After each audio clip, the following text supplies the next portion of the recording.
बिस्मिल्लाहिर्रहमानिर्रहीम। अस्सलाम वालेकुम। Welcome back to my YouTube channel. आज हम बना रहे हैं चिकन कोफ्ता। ये हमने KN's कंपनी के कोफ्ते बाज़ार के बने बनाए यूज़ किए हैं। इसका मसाला बनाने के लिए हमने 4 टमाटर, 4 बड़े साइज़ की अगर आपके पास प्याज हैं तो वो लिए हैं, और 1 बल्ब लहसुन का लिया है। प्याज को हमने रफली काट लिया है और इन सब चीज़ों को ब्लेंडर जग में डाल के इन सब का पेस्ट बना के हमने रख लिया है। KN's कंपनी के ये 12 पीसेस के हमने 2 पैकेट यूज़ किए हैं। कुकिंग ऑयल हमने 1 कप लिया है। इसको हमने कढ़ाई में शामिल करके गर्म हुआ है तो इसमें हमने पहले 1 पैकेट कोफ्तों का डाल के उनको फ्राई कर लेना है। इनको हमने इतना फ्राई करना है जब तक ये लाइट ब्राउन कलर के ना हो जाएं। लाइट ब्राउन कलर के ये हो जाएंगे तो हमने इनको ऑयल में से निकाल लेना है, और साथ साथ इसको फ्राई करते हुए चम्मच चलाते रहना है। ये लाइट ब्राउन कलर के हो गए हैं। अब हम इनको कढ़ाई में से ऑयल में से निकाल लेंगे। ये कोफ्ते निकाल के अब हमने दूसरा पैकेट के कोफ्ते डाल दिए। ये फ्रीज़ हुए हुए हैं तो इसलिए ऑयल, इनका पानी जब गरम तेल में जाता है तो ऑयल के छींटे आप पे पड़ते हैं। तो इस तरह आपने ऊपर ढक्कन लगा के कवर करके करना है कि आप पे ऑयल के छींटे ना पड़ें।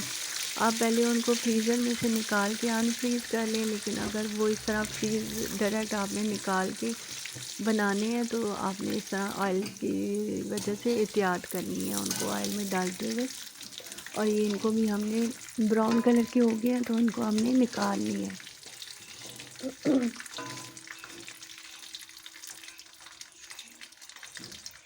ये हम फ्राई करके कोफ्ते अलग से रख लेंगे, और अब जो हमने कोफ्ते जिस ऑयल में फ्राई किए हैं उसी में हमने टमाटर प्याज की पेस्ट शामिल कर देनी है।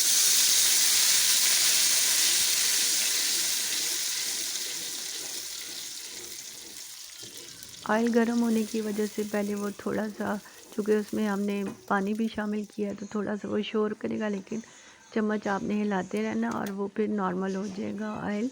इसमें हमने 1 टीस्पून हल्दी, 2 टीस्पून पिसी हुई लाल मिर्च और 1 टीस्पून हमने ज़ीरे का, साबित ज़ीरा ये शामिल किया है। ये मसाले हम टमाटर प्याज के पेस्ट में अच्छे तरीके से मिक्स कर देंगे, और इनके और 2 टीस्पून हमने इसमें नमक शामिल किया। आप हस्बे ज़ायका डालें, ये हमारा रॉक सॉल्ट है और ये थोड़ा माइल्ड है इसलिए हमने 2 टीस्पून डाला है।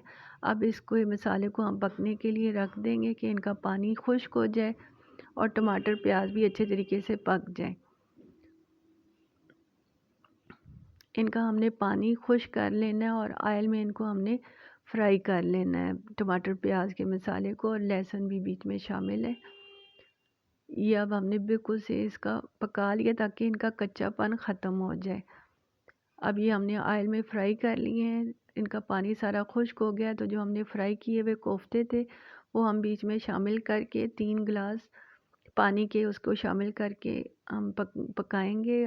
कोफ्तों को हमें मज़ीद पकाने की ज़रूरत नहीं है क्योंकि हमने उनको पहले से फ्राई कर लिया है। और आलू हमने हाफ़ केजी लिए हैं, हम कोफ्तों में आलू भी शामिल करेंगे।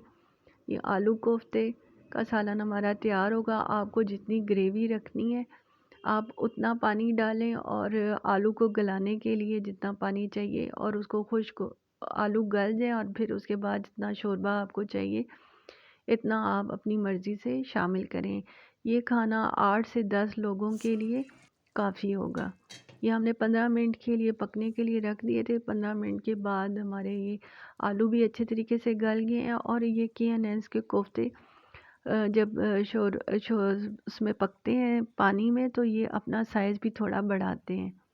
अब हमने इसमें हरी मिर्चें और हरा धनिया शामिल किया है। ये हमारा सालन पक के तैयार हो गया है। इसको अब हम डिश आउट करेंगे।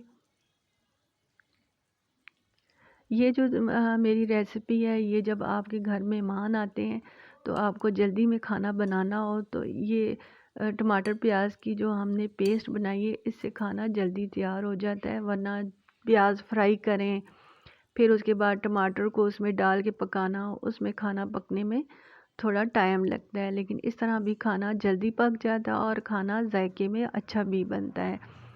मुझे उम्मीद है आप मेरी ये रेसिपी ज़रूर ट्राई करेंगे और आपकी कैसी बनी लाजमी कमेंट करें, लाइक सब्सक्राइब और शेयर करें। फिर मिलेंगे एक नई रेसिपी के साथ, तब तक अल्लाह हाफिज़।